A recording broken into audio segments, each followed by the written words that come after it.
Hello, bienvenue à toi dans cette conférence, dans cette masterclass intitulée La magie d'être soi. Je suis vraiment ravie de ton intérêt pour cette transmission dans laquelle je vais t'initier au Human Design et à toute sa magie. Alors, avant toute chose, pour profiter au mieux de ce temps que tu as décidé de t'accorder, je t'invite vraiment à te mettre au calme, à éloigner toute source de distraction. Donc, mets ton téléphone de côté, mets-le en silencieux, désactive toutes tes notifications, bâillonne tes enfants s'il le faut, mais voilà, vraiment prends ce temps pour toi. Tu peux également te prendre une boisson chaude, froide, comme tu veux. Mets-toi à l'aise et profite. Et puis, autre chose aussi, surtout, si tu as des questions, n'hésite pas à te les noter au fur et à mesure et à me les transmettre. Je me ferai vraiment un plaisir d'y répondre. Alors, rentrons tout de suite dans le vif du sujet. Par cette question très simple, qui es-tu? Qui es-tu réellement? Quelle est ta nature profonde? Est-ce que tu peux me parler de toi, sans me parler, sans me préciser, ni ton âge, ni ta situation familiale, ni ta situation professionnelle? C'est une question à laquelle peu de personnes peuvent réellement répondre. Okay, tu remarqueras que bien souvent, on se décrit par des éléments extrinsèques.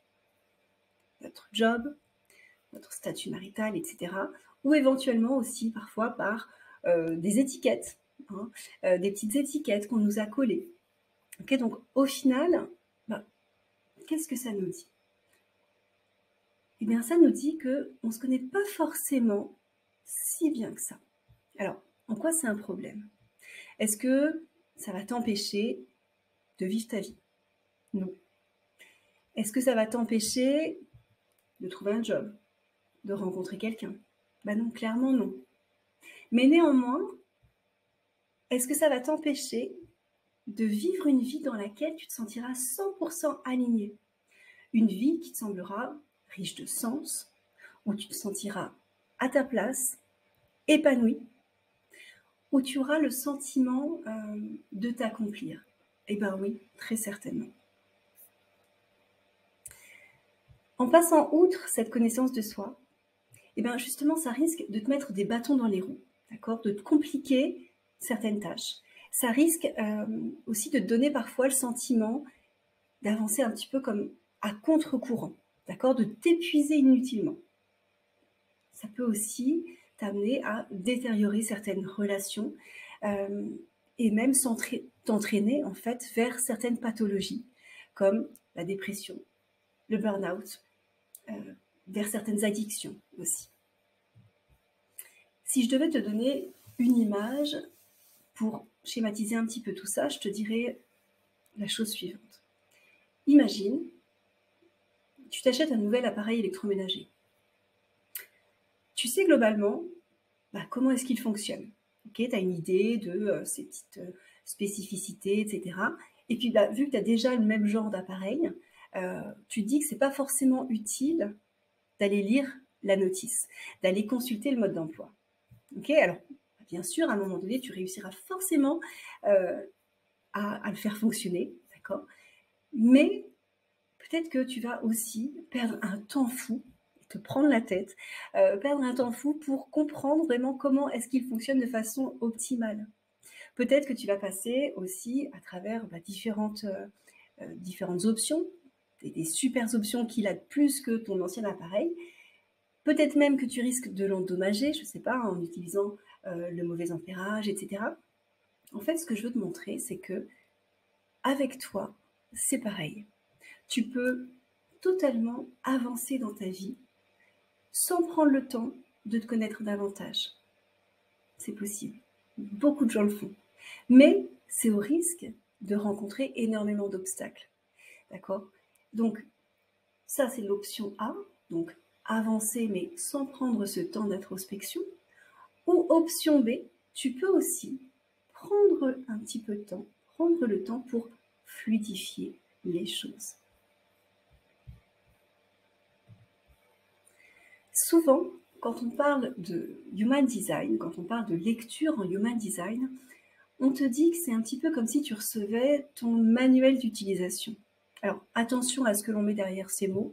Voilà, c'est pas parce que ça t'aide à mettre en lumière un certain nombre de données que ça fait de toi quelqu'un de statique, d'accord, quelqu'un de figé, qui rentre dans une case, etc., qui est incapable d'évoluer. C'est vraiment tout le contraire avec le Human Design, d'accord. Et c'est justement, moi, ce que j'aime avec le Human Design, c'est que, bien sûr, ça t'apporte énormément d'informations, d'accord, sur des choses qui sont innées chez toi. Une énergie propre, un fonctionnement énergétique particulier, des zones de talent, des dons, etc. Mais surtout, ça te permet de prendre conscience de tout le potentiel que tu peux acquérir. Et en te mettant sur la voie de la connaissance de soi, ça te montre le chemin pour apprendre à devenir qui tu es, pour incarner finalement qui tu es, pour simplifier ta vie, pour t'ouvrir le chemin de l'épanouissement personnel en rencontrant le moins d'obstacles possible. D'accord ? Le Human Design, il n'est absolument pas là pour nous mettre dans une case. Il n'est pas là pour te dire, toi, tu es ceci, tu es cela, tu es incapable de faire ça, tu es capable de faire ça, de faire telle chose, ou tu n'es pas capable de faire telle autre chose. Non, loin de tout ça. Et c'est vraiment le contraire. En Human Design, on parle justement de science de la différenciation. D'accord ? L'idée, c'est de passer de ça. Donc, voilà, je suis une femme, 41 ans, je suis coach, je suis maman de 3 enfants, etc. à je suis une humaine, un être humain créatif qui regorge d'énergie quand il est en pleine phase de création, doté d'une énergie fluctuante, qui a régulièrement besoin de repos, de temps d'introspection. Une personne très indépendante avec une force de volonté, de détermination sans faille, qui aime ressentir la paix, etc., etc. Je pourrais continuer comme ça pendant des heures. Derrière tout ça, dis-toi que la finalité, c'est pas tant de savoir parfaitement qui l'on est, d'accord ? C'est plutôt de vivre une vie dans laquelle on se sente à notre place, dans laquelle les choses sont fluides. Une vie qui nous fasse vraiment vibrer parce qu'elle est remplie de ce qui est essentiel pour nous, de ce qui nous apporte de la joie, de la satisfaction, de la paix, etc. Et c'est pour ça que dans cette masterclass, je te parle de la magie d'être soi, pour tout ce que ça apporte que d'être soi. Et c'est ce que je te propose justement de découvrir grâce à la transmission d'aujourd'hui. Alors, si tu ne me connais pas encore, je m'appelle Jennifer. En Human Design, je suis manifesteur avec une autorité splénique et un profil 6-2. Waouh, là tu vas te dire, si tu ne connais pas bien encore le Human Design, n'aie pas peur, reste avec moi. Si ça ne te parle pas, rassure-toi, vraiment je reviendrai plus tard sur toutes ces notions. C'était pas pour t'effrayer. Alors, je suis coach professionnel certifié, orienté coaching de vie, développement personnel. Et jusqu'à un petit peu moins d'1 an, j'exerçais également comme home organizer. Donc, si tu veux, j'aidais les personnes à réorganiser leur intérieur pour se sentir mieux chez elles. Et encore avant ça, dans une toute autre vie, j'ai été juriste en entreprise pendant plus d'une dizaine d'années. Alors, comment j'ai découvert, moi, le Human Design ? J'ai découvert pour la première fois en 2020, quand je suivais ma formation pour devenir coach.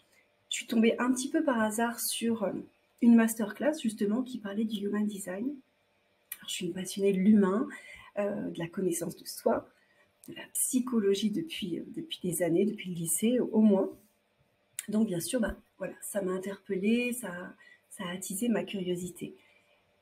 Mais, on va dire que mon intérêt, suite à cette masterclass, est très vite retombé, okay, parce que cette première expérience n'a pas du tout résonné pour moi. C'était une approche on va dire, dans laquelle je me suis pas du tout retrouvée. C'était très, très figé, très, voilà, un petit peu je te mets dans des cases et cetera et puis j'avais l'impression qu'on me parlait chinois. C'était vraiment trop compliqué. C'est vraiment ce que je me suis dit: «Trop compliqué, trop figé».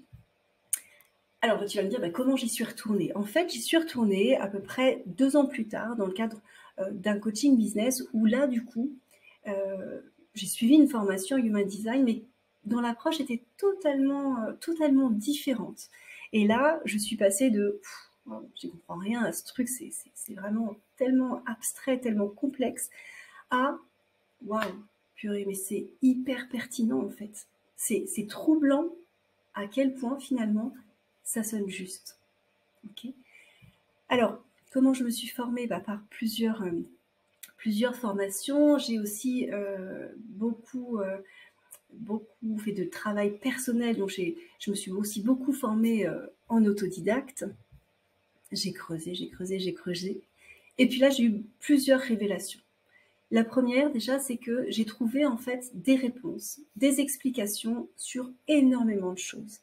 J'ai appris, par exemple, que mon énergie était fluctuante, d'accord? Contrairement à 70 de la population.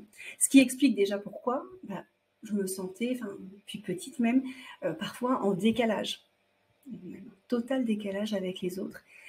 Ça m'expliquait aussi pourquoi, finalement, mon énergie quand j'étais au top, hem, et ben, elle pouvait aussi rapidement retomber, d'accord? J'ai compris que finalement, en fait, cette énergie fluctuante, elle était souvent au mieux quand j'étais dans des phases de création, quand j'avais des idées, quand j'avais envie d'initier certaines choses, certains projets. Hem, voilà, mais qu'elle pouvait aussi, petit à petit redescendre, que je n'étais pas, forcément faite pour tenir sur la durée. Et puis, j'ai découvert aussi, bah, que pour régénérer cette énergie, j'avais énormément besoin de me recentrer sur moi-même, de vivre justement des moments un petit peu de repli, de solitude. Contrairement, là encore, à beaucoup d'autres personnes qui ont besoin, d'être entourées de beaucoup de monde et qui se régénèrent dans l'action. Moi, c'était vraiment tout le contraire. J'ai aussi eu, une confirmation sur le fait, justement, j'en parlais du fait que j'aimais initier les choses, que j'étais très créative, que, voilà, le fait d'avoir 1000 idées, en permanence, d'avoir un peu ce cerveau toujours en ébullition. Hem, Ça, c'était vraiment quelque chose qui me caractérisait, mais moi, personnellement, souvent, j'étais très frustrée parce que toutes ces idées, je pouvais les initier, mais je n'avais pas forcément l'énergie pour les mener à bien jusqu'au bout.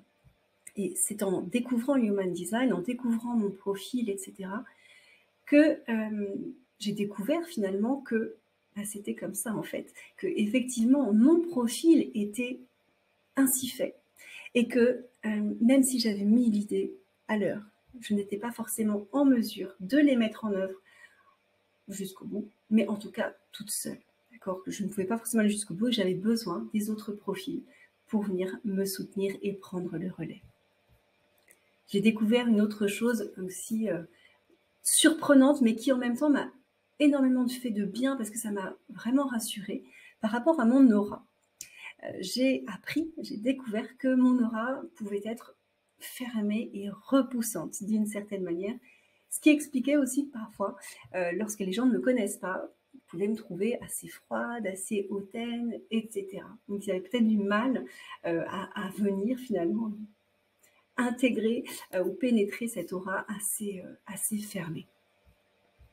Et puis, pour te donner un autre exemple, beh, j'ai aussi compris pourquoi, à cause de mon centre racine non défini, donc ça je te reparlerai tout à l'heure des centres, j'absorbais énormément le stress des autres, alors que toute seule, je n'ai pas forcément quelqu'un de particulièrement stressé.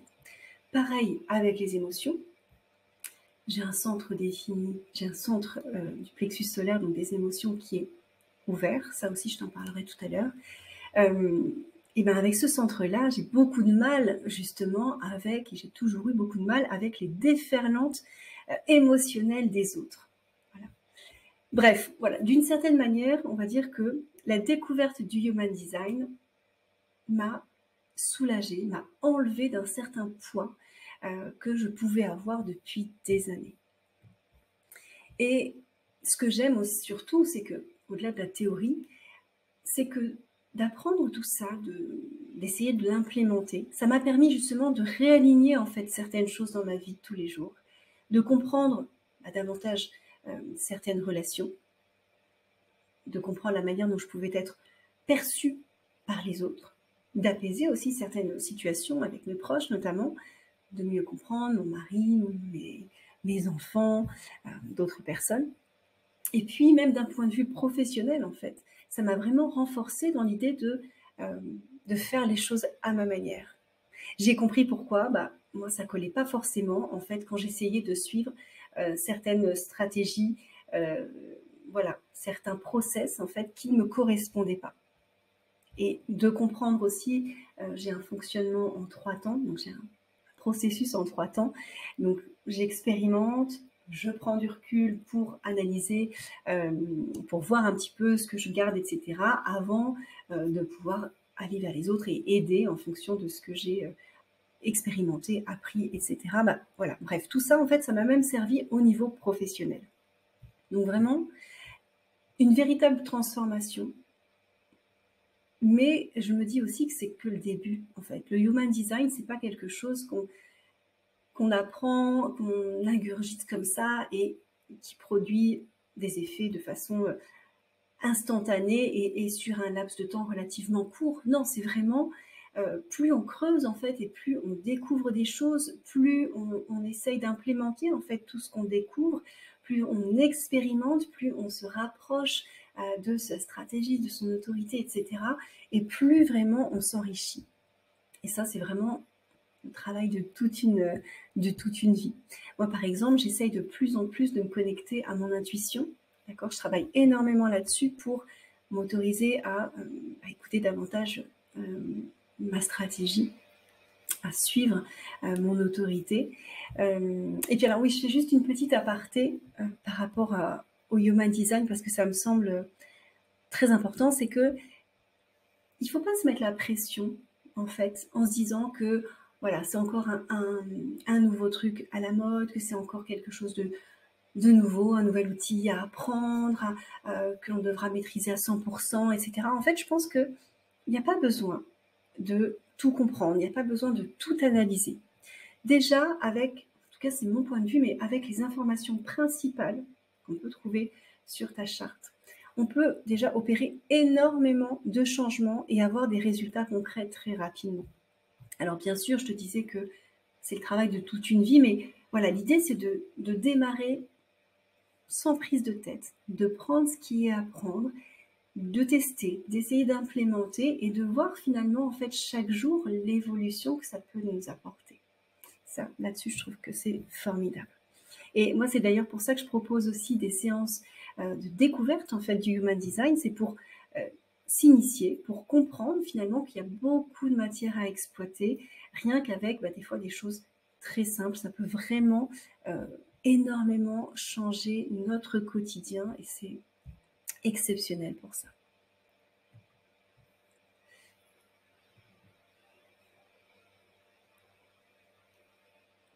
Alors, après cette longue, très longue introduction, rentrons dans le vif du sujet. Qu'est-ce que le Human Design? Donc, le Human Design, si tu en as rapidement entendu parler, c'est un système de connaissance de soi. D'accord? Je te parlais tout à l'heure de science de la différenciation. Effectivement, c'est un outil qui a été mis au point en 1987 par Ra Uru, ou alias Alan Robert Krakauer. Et cet outil formidable, il allie des sciences traditionnelles. Donc on va retrouver l'astrologie, on va retrouver l'I Ching chinois, on va retrouver la Kabbale, donc l'arbre de vie, on va retrouver les chakras, et puis des sciences modernes, plus modernes, comme la physique quantique ou comme le décryptage du code génétique.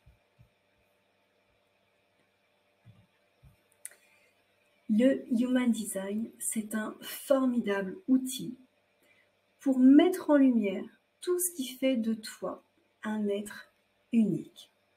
C'est un outil qui va te permettre de découvrir ton moi profond, donc vraiment libre de tout conditionnement. Il va te permettre de te reconnecter à cette nature profonde, d'être aligné à qui tu es vraiment. Te permet aussi de libérer ton potentiel inexploité, de le découvrir pour pouvoir justement après te révéler et révéler ce potentiel que tu as en toi, mais dont tu n'as pas forcément conscience. Te permet également de trouver des réponses, de trouver beaucoup de réponses, de mieux comprendre aussi certains blocages que tu peux avoir. Et puis aussi d'améliorer, bien évidemment, j'en parlais tout à l'heure, tes relations aux autres. Alors, c'est pas un test de personnalité. Encore une fois, il n'est pas là pour te dire quoi faire, te mettre dans une case, etc. C'est un outil à expérimenter, vraiment. Donc, le Human Design t'indique en fait comment avancer dans la vie de manière la plus fluide, la plus adéquate pour toi, pour rencontrer le moins d'obstacles possible sur ta route. D'accord? Donc, c'est donc une synthèse de sagesse ancienne et moderne qui vont donner naissance à un nouveau système de lecture finalement de notre univers en fait à travers un support. Ce support c'est quoi? C'est une charte. On parle de bodygraph, d'accord? On va voir ça juste après. Voilà. Donc ce support c'est le bodygraph, d'accord? Ce bodygraph on va l'obtenir à partir de tes informations de naissance. Ok? Donc grâce à la date, l'heure et le lieu de ta naissance, on va pouvoir générer une charte. Cette charte qui te sera unique, ok? Et cette charte, elle va te permettre d'explorer ton fonctionnement unique, le fonctionnement unique de ton être. Je parlais tout à l'heure de mode d'emploi. Et bien voilà, cette charte, c'est ton mode d'emploi de, on va dire, l'utilisation la plus juste de tes énergies. D'accord? C'est un outil de guidance qui te permet de retrouver l'équilibre, si tu veux, entre ton corps, ton esprit, en te donnant des indicateurs très concrets, finalement, pour naviguer en conscience et faire des choix de vie alignés. Ok? Alors, voilà à quoi ressemble un schéma corporel complet. Ok? Sommairement, en fait, tu vas avoir voilà, ce bodygraph, le petit schéma avec plein de figures géométriques dessus. Et puis sur la gauche, en fait, quand tu imprimes, quand tu sors ton schéma corporel, tu vas trouver sur la gauche donc différentes informations complémentaires. Là, tu peux le voir directement. On va avoir le type, le profil, la définition, l'autorité intérieure, la stratégie, le thème du non-soi et la croix d'incarnation. Chose un peu barbare, tu vas me dire.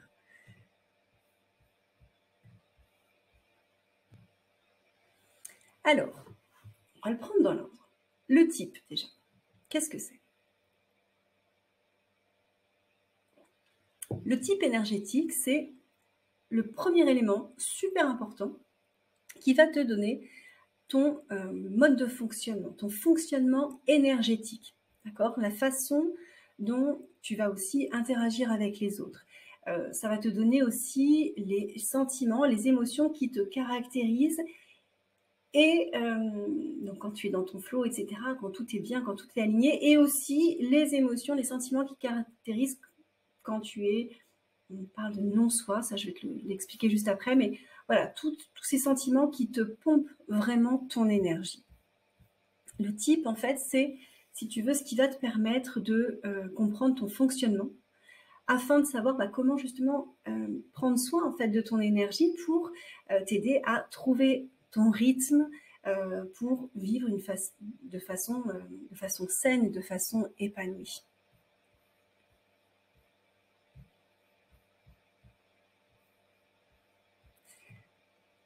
Là, je vais te parler rapidement justement des différents types. En Human Design, il y a, on va dire, 5 types, ou alors on parle de 4 vrais types et un type hybride. On trouve d'abord les générateurs. Les générateurs et les générateurs manifesteurs. Donc les générateurs, c'est 37% de la population. Les générateurs manifesteurs, c'est 33% de la population. On va dire que ces deux-là, c'est le même type. D'accord? Simplement, le générateur manifesteur, c'est un type un petit peu hybride. Ok? Mais ces deux types, si on les rassemble, à eux deux, ils forment 70% de la population. À côté de ça, on va trouver les manifesteurs, qui eux représentent 8% de la population, les projecteurs, qui sont à peu près 21% de la population, et enfin le dernier type, le plus rare, qui est celui des réflecteurs. Pour schématiser, pour t'aider un petit peu à comprendre ces différents types, je te dirais que dans un monde imagé, c'est un peu comme si on avait le manifesteur qui, au départ, qui va entreprendre, qui va initier les choses. Le projecteur qui va guider tout le processus. Le générateur et générateur manifesteur qui va, lui, fournir en fait l'énergie nécessaire pour réaliser en fait ce projet ou pour le faire aboutir. Et puis au final, le réflecteur qui, lui, va indiquer si tout se déroule bien, un peu comme le contrôle qualité. Ça, c'était pour le type. Juste après, on va trouver le profil. Le profil, il est composé de deux lignes. Tu vois qu'il y a deux numéros. Il y a une ligne consciente, c'est le premier chiffre. C'est un petit peu, si tu veux, le rôle de notre esprit. Et puis, on va trouver un deuxième chiffre, une deuxième ligne qui, elle, est une ligne inconsciente. C'est le costume, justement, de notre inconscient. En tout, il existe 6 lignes. Il y a 12 combinaisons possibles, donc il y a 12 profils. Le profil, c'est notre costume. C'est le rôle que l'on est venu jouer sur la scène de la vie. D'accord? Ça fait partie de notre mission de vie et de ce que l'on est conçu finalement pour faire, pour apporter au monde. Juste en dessous, on va trouver la définition. La définition, c'est la manière finalement dont les énergies circulent en fait d'un centre à l'autre dans notre schéma. Et de comprendre en fait nos interactions avec les autres. En fait, si tu veux, notre définition, la manière dont les énergies circulent, va nous donner aussi beaucoup d'informations sur la manière dont tu vas interagir aussi avec les autres. Est-ce que tu es quelqu'un qui vient avoir tendance à agir seul, avoir besoin d'être seul pour avancer, ou est-ce qu'au contraire, tu as besoin d'être voilà, dans une énergie de groupe, etc. La façon dont on collabore et nos échanges aussi avec les autres, ben, on va retrouver ça justement dans la définition. Est-ce que tout circule de façon indépendante, autosuffisante, ou bien est-ce que tu vas chercher finalement la compagnie de personnes extérieures pour venir compléter tes canaux, etc. dans ton schéma. Là, je te parle un petit peu de façon spécifique, mais voilà, c'est quand même assez simple et on peut l'expliquer de façon beaucoup plus simple. Voilà. Concrètement, c'est comme si, voilà, pour vraiment schématiser, c'est est-ce que concrètement tu es faite pour le travail en groupe ou pas en fait? Est-ce que le travail de groupe est fait pour toi et te convient ou pas? Voilà, pour être très très très schématique. Juste en dessous, juste après, on a l'autorité. L'autorité, c'est après le type, c'est vraiment un élément, un autre élément phare, d'accord, du Human Design. L'autorité, c'est, si tu veux, notre GPS. Voilà, c'est notre boussole interne pour rester aligné en prenant nos décisions de la manière la plus juste, en fait, pour nous-mêmes. Donc, c'est vraiment un point crucial. On a aussi, autre point crucial, la stratégie. La stratégie, elle est liée en fait au type. D'accord? Chaque type, donc les 5 types que l'on a vus tout à l'heure, chacun a une stratégie propre, qui lui est propre. Et la stratégie, c'est quoi? C'est la mécanique à suivre pour reprendre confiance en soi et pour communiquer avec les autres de manière alignée. Donc apprendre à suivre en fait sa stratégie, ça va nous amener justement à gérer nos relations aux autres de façon beaucoup plus harmonieuse. Juste en dessous, on a le thème du non-soi. Alors qu'est-ce que c'est? Le non-soi, c'est le sentiment, c'est l'émotion qui nous pompe notre énergie. Mais au-delà de ça, c'est l'émotion qui nous montre en fait que l'on n'est pas aligné. C'est ce qui va nous permettre, c'est un peu cette alerte en fait, qui va nous permettre voilà, de voir en fait, c'est comme si on recevait un message. Quand on ressent cette émotion, c'est comme si le corps nous alertait finalement de quelque chose qui n'était pas optimal pour nous. C'est comme si en fait le corps venait nous tirer la sonnette d'alarme pour dire que quelque chose n'était pas adapté, quelque chose n'était pas juste en fait pour soi. Et quand on s'éloigne de notre nature profonde, quand on n'utilise pas correctement nos énergies, etc., on va ressentir ce sentiment, cette émotion d'alerte. Donc là aussi, le thème du non-soi, c'est vraiment un point hyper important dans le Human Design. Tout à la fin, on a ce qu'on appelle la croix d'incarnation. La croix d'incarnation, c'est un petit peu notre dynamique de vie. C'est notre rôle. Certaines personnes parlent de mission de vie. Là, on est sur un point qui, effectivement, est quand même assez poussé. C'est pas quelque chose que l'on va étudier d'office, en fait, quand on s'initie au Human Design ou quand on découvre un petit peu son profil. C'est quelque chose que l'on voit vraiment beaucoup plus tard. Alors, là, on a vu toute la partie qui était à gauche, les différentes informations. Si on revient vraiment au schéma stricto sensu, donc à notre bodygraph, on observe aussi que, alors, il y a toutes ces... il y a des couleurs, il y a du noir, il y a du rouge, il y a ces formes géométriques, il y a tout un tas de choses. En fait, on voit surtout toute une circuiterie. On va avoir des centres. On va voir, donc les centres énergétiques, c'est les formes géométriques de couleur ou blanche. On va avoir des canaux, on va avoir des portes. Les centres, donc je dis là les formes géométriques, soit ils sont transmetteurs quand ils sont de couleur, soit ils vont être récepteurs d'énergie quand ils sont blancs. D'accord? Donc soit ils diffusent, soit ils reçoivent les énergies dans notre environnement. On parle de centres définis quand ils sont en couleur. Donc ça, c'est vraiment notre signature énergétique, nos potentiels actifs. C'est vraiment tout ce qui est constant, tout ce qui est stable en nous. Et puis, on parle de centres non définis et de centres ouverts quand ils sont blancs. Donc là, ce sont vraiment plutôt des zones sensibles qui sont ouvertes à recevoir ce qui vient de l'extérieur, qui va à la fois le refléter et l'amplifier. Donc c'est surtout là qu'on trouvera des zones d'influence, qu'on retrouvera nos conditionnements. Ce sont des zones de vulnérabilité, d'accord? Mais c'est aussi, encore une fois, je disais tout à l'heure, en Human Design, il n'y a rien de négatif ou quoi. Même ces zones-là qui sont effectivement de prime abord des zones de vulnérabilité, elles représentent aussi un potentiel d'apprentissage, un potentiel de sagesse extraordinaire. D'accord? Encore plus grand finalement que les centres acquis définis.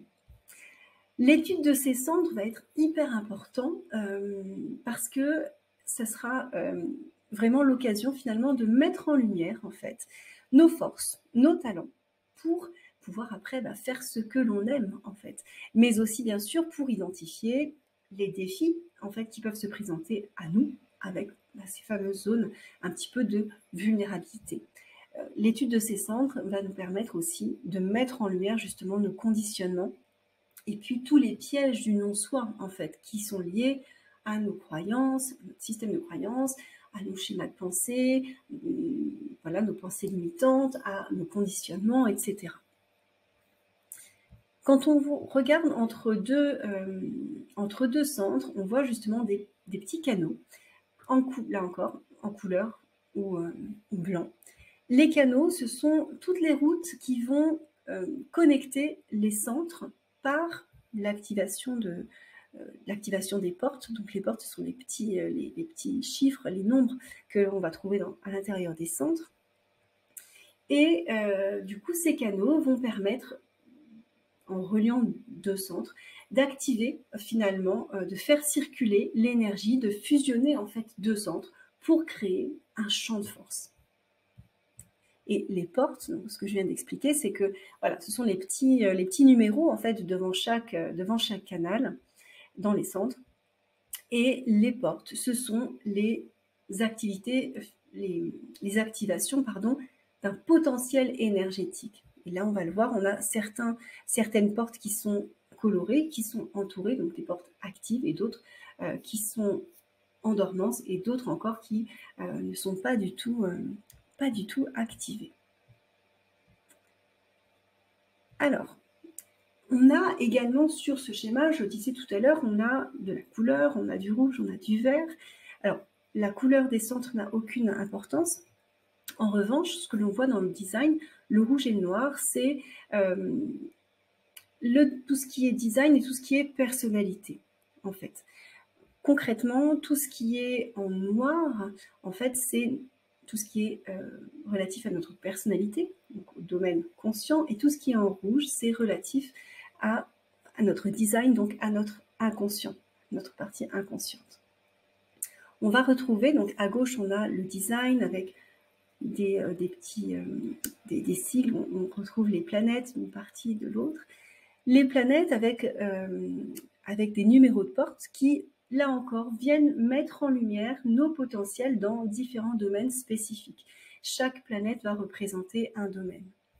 Donc en rouge, je l'ai dit, c'est vraiment notre design, d'accord? C'est l'intelligence corporelle, on peut parler de ça comme ça. C'est notre corps, c'est le véhicule finalement dans lequel on évolue toute sa vie. Et puis en noir, c'est notre esprit, c'est notre conscience, c'est un petit peu le témoin plutôt de notre expérience.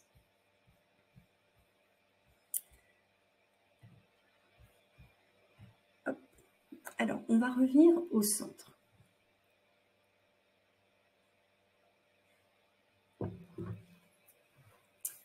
Je l'ai dit tout à l'heure, l'étude de ces centres sera hyper importante pour mettre en lumière nos forces, nos talents, pour pouvoir bien sûr faire ce que l'on aime, ok?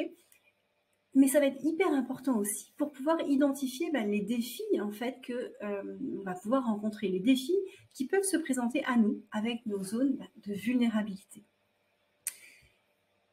Pour mettre aussi en lumière nos conditionnements en fait, et puis les pièges du non-soi liés aux croyances, aux conditionnements, on va venir étudier en fait et passer en revue les différents centres. Alors là, je l'ai noté, chaque centre représente un domaine de vie.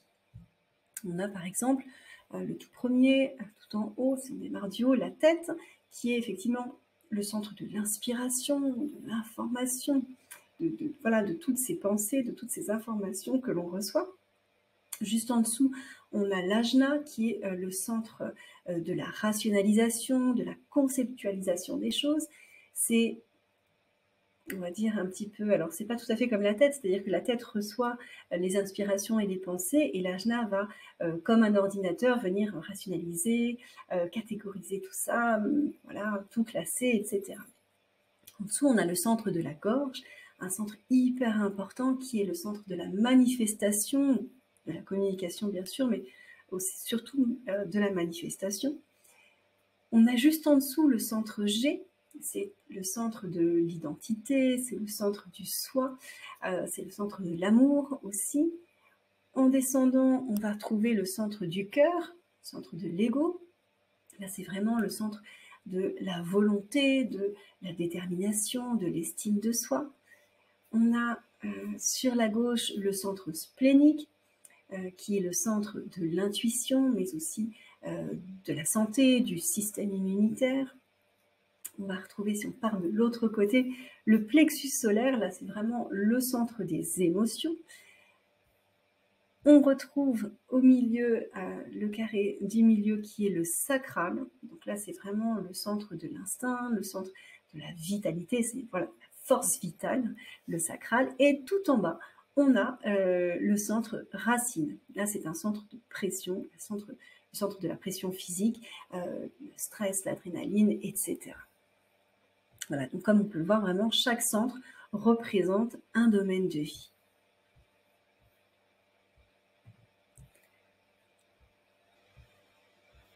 Donc, si on en revient, voilà, si on en revient justement à notre schéma, hop, voilà, on va retrouver effectivement sur chaque schéma des centres colorés, des centres non colorés, et chacun va nous donner énormément d'informations sur nous-mêmes. Alors, là, je viens de vous présenter, enfin, je viens de te présenter globalement, en fait, ce que l'on retrouve sur notre design humain. Il y a tout un tas d'autres informations, d'accord? Mais comme je te le disais en intro, l'idée, c'est absolument pas de devenir des experts du HD, de s'en prendre plein la tête comme ça et d'absorber. Non, pas du tout. L'idée, c'est vraiment de se dire que déjà avec certaines informations principales, d'accord, et tu vas déjà pouvoir obtenir une véritable transformation. D'accord? Comment? Je le disais tout à l'heure, au-delà de la découverte, au-delà de la théorie, en implémentant dans ta vie, en fait, dans ton quotidien, dans ta vie de tous les jours, tout ce que tu vas découvrir au fur et à mesure. C'est en testant, en expérimentant. D'accord? C'est vraiment, voilà, en expérimentant son design qu'on va pouvoir venir vraiment l'implémenter. Le fondateur du Human Design disait d'ailleurs justement, voilà, ne croyez rien de ce que je vous dis, expérimentez-le. C'est vraiment sa devise. J'ai pour habitude de dire que le Human Design, c'est justement un chemin en 3 étapes. Dans un premier temps, première étape, on découvre sa charte. Surtout son type, sa stratégie, son autorité. Ça, c'est voilà, vraiment les points clés, les éléments phares qu'on découvre en premier. La deuxième étape, c'est finalement de comprendre en fait son fonctionnement, de voir à quel point on est unique, de découvrir cette authenticité, cette unicité-là. Et troisième étape, on va venir commencer à l'expérimenter. L'idée, c'est vraiment pas, je ne prône absolument pas ça, voilà, juste de découvrir quelque chose de nouveau, non. Voilà, l'idée, c'est pas de découvrir en fait sa charte et de s'arrêter là. Ça n'a pas vraiment d'intérêt. Enfin, c'est intéressant, c'est rigolo, etc., mais c'est pas le but, d'accord? C'est un petit peu comme de lire un livre de développement personnel, d'accord? Et on le lit, on trouve ça extraordinaire, on est d'accord, on est bluffé par tout ce qui est noté dedans. Mais si ça reste au niveau mental, ça ne sert pas à grand-chose, en fait. Donc, tant qu'on intellectualise les choses sans chercher à les intégrer au fond de soi, sans passer à l'action, sans les intégrer au niveau corporel, au niveau de nos cellules, il ne se passera rien, en fait. D'accord? Donc, je te donne un exemple, c'est un petit peu comme si pareil, je parle de développement personnel, mais c'est un petit peu comme si tu lisais un livre sur la communication non violente. Voilà, tu te dis, ok, c'est génial, c'est extraordinaire, ça peut vraiment changer les relations, ça pourrait m'aider dans mes relations de couple ou avec mes enfants, etc. Ça pourrait changer la vie, ça m'éviterait beaucoup de conflits. Mais si tu ne fais que le lire, ce livre-là, si tu ne l'implémentes pas, si tu restes en surface, si tu restes au niveau mental, le mental est nourri, certes. Okay, ça fait du bien de lire de nouvelles choses, ça fait du bien d'apprendre, mais si ça reste bloqué à cet endroit, il n'en ressortira jamais rien, en fait. Il faut le mettre en pratique, il faut tester, il faut l'implémenter, il faut l'expérimenter pour que vraiment ça rentre et que ça soit naturel et que ça soit fluide, du coup. Donc, tout est une question d'expérience. Voilà. Il ne faut pas simplement penser aux choses, il faut les vivre. Donc, ramener, encore une fois, tout ce que tu as appris, en fait, il va falloir le ramener vraiment dans ton corps. Voilà. Et avec le Human Design, sachant qu'en plus, c'est quelque chose certainement de relativement nouveau pour toi, Et ben c'est en te créant de nouvelles habitudes, donc notamment en essayant de prendre l'habitude de suivre ton autorité avant de prendre des décisions, de suivre ta stratégie, etc. Et ben c'est vraiment comme ça en fait que tu vas activer ce qu'on appelle la plasticité neuronale. Donc concrètement, en fait, c'est ce qui va te permettre de créer de nouveaux neurones, de nouvelles connexions, etc. Et c'est ce qui va permettre vraiment de l'implémenter.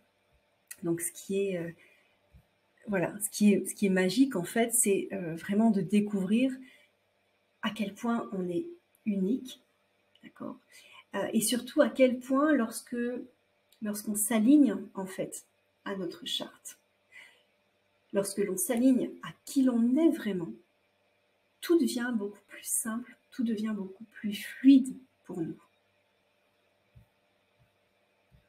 Et en tout cas, c'est comme ça que je conçois le Human Design et c'est vraiment en ça que le Human Design, justement, apporte une véritable transformation. À travers les yeux, justement, du design humain, moi, ce que je dis souvent, c'est qu'en fait, on va voir de nouvelles choses, bien sûr, on va se voir soi aussi d'une nouvelle manière. On va venir guérir beaucoup de choses aussi, en fait. Je le disais en introduction, moi, ça m'a vraiment permis de trouver des réponses, d'avoir des réponses, de me rassurer sur certaines choses, de comprendre, d'avoir des explications sur certains phénomènes, sur certaines choses que j'ai pu vivre, etc. Donc vraiment, à travers les yeux du Human Design, on se voit d'une manière différente, d'une nouvelle manière. On va pouvoir découvrir en fait notre unicité. On va découvrir ce qui fait partie de notre nature en fait, profonde, ce qui ne l'est pas. On va découvrir à la fois le vrai soi, j'ai envie de dire, et puis aussi le non-soi, en fait, le masque, les masques que l'on peut porter finalement dans notre vie de tous les jours quand on s'éloigne de qui on est vraiment. On met en lumière aussi la manière dont notre énergie circule, dans la manière dont notre énergie fluctue. Et ça, c'est aussi hyper important parce qu'on va pouvoir justement apprendre à prendre soin en fait de cette énergie. Et ça va avoir des répercussions hyper importantes sur le sommeil, sur la fatigue que l'on peut parfois avoir, que l'on ne comprend pas. Là, justement, on va pouvoir trouver les explications et on va pouvoir se ménager, faire des choses qui nous correspondent pour retrouver notre peps, pour retrouver notre énergie. On va aussi, je parlais tout à l'heure des centres non définis ou des centres ouverts, les centres blancs, on va aussi voir finalement sur quel domaine est-ce que l'on va être influencé par l'extérieur. On va voir aussi comment est-ce qu'on a été conditionné en fait sur certains aspects.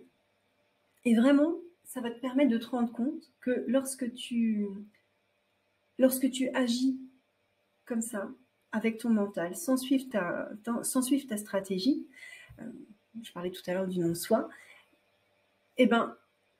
que justement cette émotion alerte en fait va venir se présenter à toi pour te dire là stop, en fait tu es complètement à côté de la plaque, là tu n'es pas toi, en fait tu fais quelque chose qui ne te correspond pas, ou qui ne correspond pas à ta nature profonde, tu fais fausse route, donc il y a quelque chose à réajuster.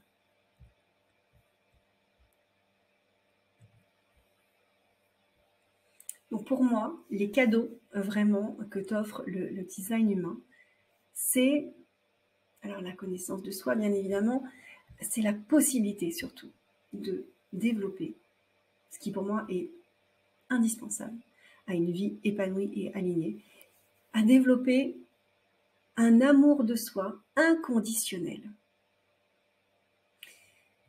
Le fondateur, donc Ra, dit ceci: j'enseigne l'amour de soi. J'enseigne aux humains que par l'entremise de ce processus, de cette expérience, ils peuvent découvrir comment faire confiance en leur habilité à naviguer sur ce plan et la façon de trouver en eux cet amour très spécial.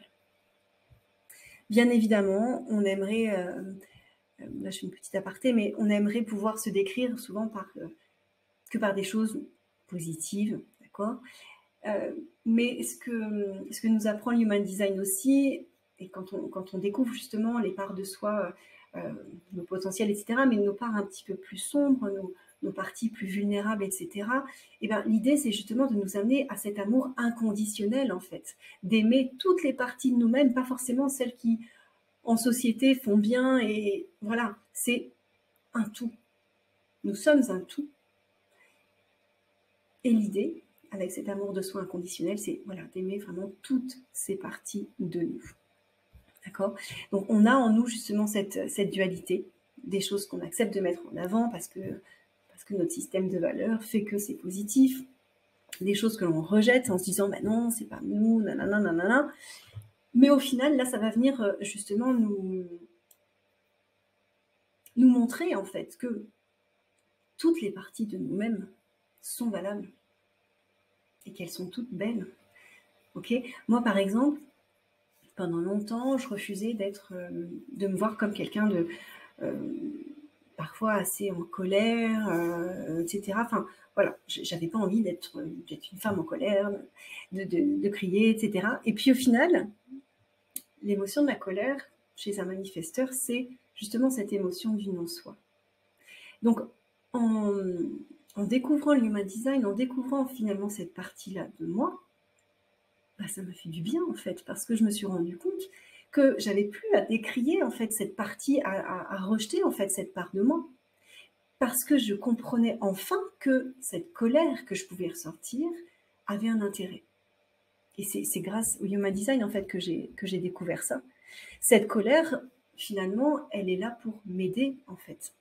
Donc, je l'accepte, je l'accueille. Quand elle se pointe, quand elle est là, quand elle pointe le bout de son nez, bah, je sais qu'en fait, elle vient de me dire quelque chose d'important. C'est l'émotion du non-soi, donc elle vient de me dire « Eh oh, attention, là, il y a quelque chose qui déraille un petit peu. Tu t'éloignes, tu portes un masque, tu t'éloignes de qui tu es, tu n'adoptes pas la bonne stratégie pour toi, tu ne suis pas ton autorité. » Donc finalement, en fait, bah, cette colère, je l'accepte. Voilà, c'était la petite aparté. Dans les cadeaux aussi que te fait le Human Design, donc je parle d'amour de soi conditionnel, il y a cette libération, cette autorisation finalement à être soi-même, quand on comprend finalement toute la valeur que peut avoir le fait d'être unique, ça nous libère. Et là, on peut se révéler. Je parlais tout à l'heure des différents centres et du fait que ça nous apportait énormément de lumière sur nos potentiels, sur nos ombres, sur nos dons, sur nos zones de vulnérabilité, etc. Mais voilà, c'est vraiment comprendre qui on est vraiment pour vivre en étant soi, en étant soi-même. Ça nous permet bien sûr, je l'ai dit juste avant, de prendre soin de son énergie, de savoir comment la préserver.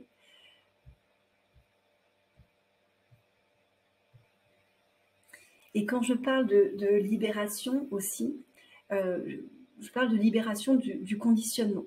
D'accord ? Cette autorisation à être soi-même, c'est quand on va finalement creuser, quand on va découvrir un petit peu toutes les zones dans lesquelles on a pu être conditionné. Ça va être la première étape déjà pour en prendre conscience. Et une fois qu'on comprend finalement que l'on a été conditionné, ça va être la clé pour s'en libérer, pour revenir en fait à la vraie toi en fait. D'accord ? Et ça va aussi t'aider, ça c'est hyper hyper important, à arrêter de te comparer. Voilà, quand tu vas comprendre à quel point tu es unique et à quel point c'est juste extraordinaire d'être unique. Ça t'apporte aussi, bien sûr, une stratégie et des clés, on l'a vu, sur ta prise de décision, d'accord, pour vivre une vie plus alignée avec qui tu es, avec tes valeurs, tes envies, tes rêves, tes ambitions, etc. Ben, le fait de savoir comment prendre les bonnes décisions, les décisions les plus justes pour toi, ça c'est extraordinaire. Ça va t'aider à entretenir, à justement développer cette confiance en toi. plutôt que d'avoir toujours l'impression de regretter tes choix, ce que tu fais, etc. Ben non, là, tu vas savoir comment prendre les bonnes décisions. Et du coup, ça va te rebooster au niveau de ta confiance.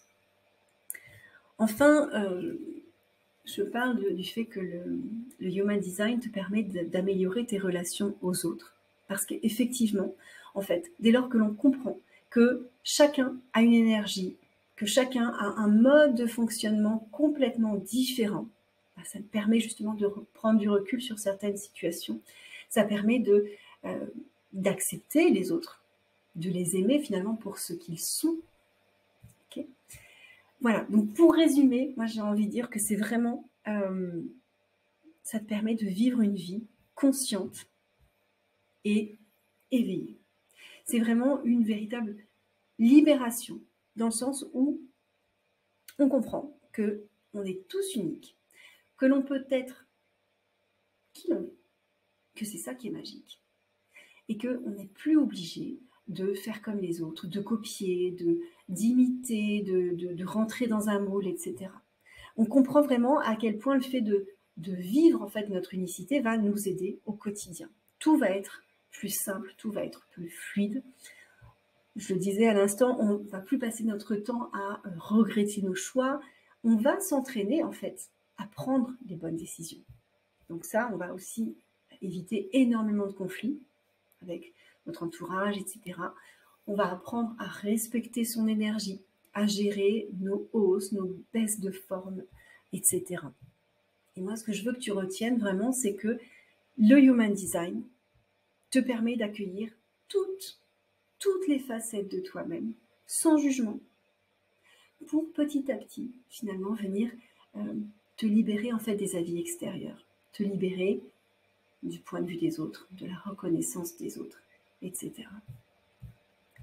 Donc, c'est comme si le Human Design te donnait une certaine forme d'autorisation, en fait.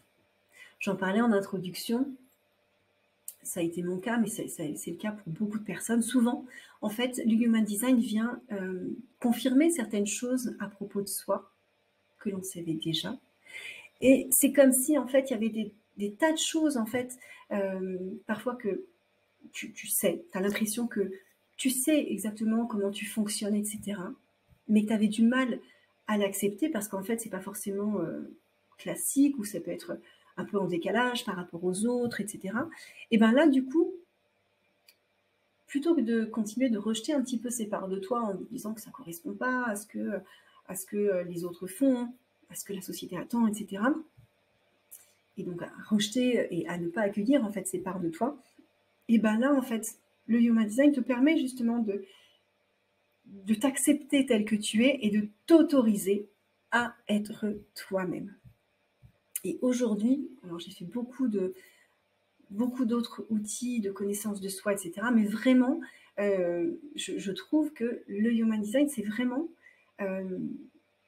l'outil qui te permet à ce point d'être toi-même. Je n'ai aucun autre outil qui t'autorise de cette manière-là à être autant toi-même. Et au-delà d'une autorisation, c'est vraiment une ode à l'amour de soi, à l'unicité. Donc, être soi, au final, ben, c'est tout ce qui compte. Alors, si tu as envie d'aller plus loin, si cette masterclass t'a donné envie d'aller explorer ton propre design humain, sache que je propose des séances individuelles de découverte de ton design. C'est des séances d'1h30 lors desquelles on va venir déjà parcourir les grandes lignes de ton schéma. Donc là, tout ce qu'on a vu en profondeur, on va le voir en profondeur, donc ton type, ton profil, ton autorité, ta stratégie, ta définition et tous les centres, bien évidemment, pour mettre en lumière ton mode de fonctionnement unique, ton potentiel, tes forces, mais aussi, j'en parlais tout à l'heure, tes faiblesses, plutôt tes zones d'évolution.